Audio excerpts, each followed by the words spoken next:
अस्सलाम वालेकुम रहमतुल्लाहि व बरकातहू। दोस्तों, आज हम कुवैत की कुछ बड़ी और इम्पोर्टेंट न्यूज़ आप दोस्तों के साथ शेयर करने वाले हैं। जो कुवैत में रहने वाले अजनबी लोग हैं उन तमाम लोगों के लिए काफ़ी ज़्यादा बड़ी और इम्पोर्टेंट होने वाली है। तो इस वीडियो को आप शुरू से लेकर आखिर तक जरूर देखें। अगर कुवैत में रहते हैं और कुवैत के हालात वाक़यात से बाखबर रहना चाहते हैं तो दोस्तों, पहली अपडेट ये है कि भारतीय हवाई अड्डों पर स्वस्थ उपायों के आयोजक में कुछ मुद्दों के कारण घरेलू कामगारों को ले जाने वाली पहली उड़ान जो सोमवार सुबह 4 बजे भारत से आने वाली थी, मंगल को रद्द कर दी गई है। कुवैत हवाई अड्डे के जानकार सूत्रों ने पुष्टि की है कि बुध से भारत में घरेलू कामगार उड़ानों को फिर से शुरू करने के लिए भारतीय स्वास्थ्य मंत्रालय द्वारा आवश्यक तकनीकी उपायों का यात्रियों के लिए ठीक किया जाना था। और बताया गया है कि डेली की बुनियाद पर 600 डोमेस्टिक वर्कर से ज़्यादा कुवैत के अंदर एंट्री नहीं कर पाएंगे। 600 डोमेस्टिक वर्कर डेली की बुनियाद पर कुवैत के अंदर एंट्री कर सकेंगे।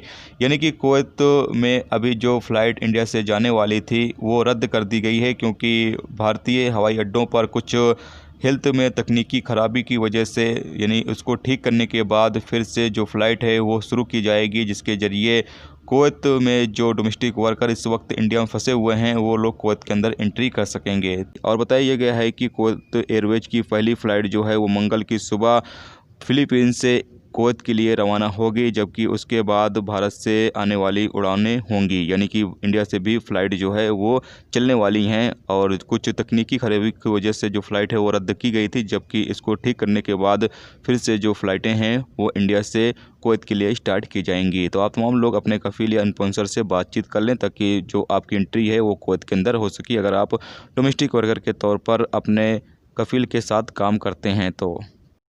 दोस्तों, अगली अपडेट ये है कि कुवैत में अभी इस वक्त बताया ये गया है कि 1,71,000 लोग इलीगल तरीके से मौजूद हैं, जिसमें से 74,000 ऐसे अजनबी हैं जो आर्टिकल 14 के तहत यानी विजिट वीज़ा होल्डर हैं, जो नवंबर के आखिर तक कुवैत छोड़कर अपने देश वापस नहीं गए हैं। जबकि 63,000 डोमेस्टिक वर्कर के तौर पर कुवैत के अंदर इलीगल तरीके से मौजूद हैं, जिनका वीज़ा आर्टिकल 20 है। इसके अलावा 34,000 ऐसे लोग हैं जो आर्टिकल 14 के तहत हैं, प्राइवेट सेक्टर में काम करते हैं, लेकिन इलीगल तरीके से कुवैत के अंदर मौजूद हैं।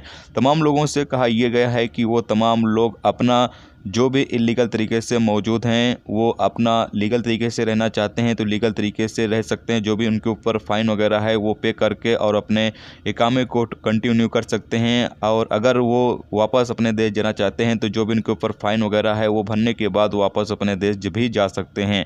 लेकिन अगर वो नहीं जाते हैं, दिसंबर ख़त्म होने के बाद उनके खिलाफ़ कानूनी कार्रवाई जो है वो शुरू की जाएगी और उनके लिए एक अभियान चलाया जाएगा। और इस अभियान के दौरान उन तमाम लोगों को गिरफ्तार किया जाएगा जो कुवैत के अंदर इलीगल तरीके से मौजूद होंगे, और उनको गिरफ्तार करने के बाद कुवैत से हमेशा के लिए डिपोर्ट कर दिया जाएगा। दोबारा कुवैत आने पर पाबंदी भी आयद कर दी जाएगी। तो आप तमाम लोग अगर कुवैत के अंदर इलीगल तरीके से हैं तो कोशिश करें कि आप अपना जो भी सिस्टम है वो सही कर लें। अगर आपको कुवैत छोड़कर वापस जाना है तो वापस चले जाएं, या फिर अगर आप कुवैत में लीगल तरीके से रहना चाहते हैं तो लीगल तरीके से रहने की कोशिश करें, जो भी आपके ऊपर फ़ाइन वगैरह है वो भरने के बाद।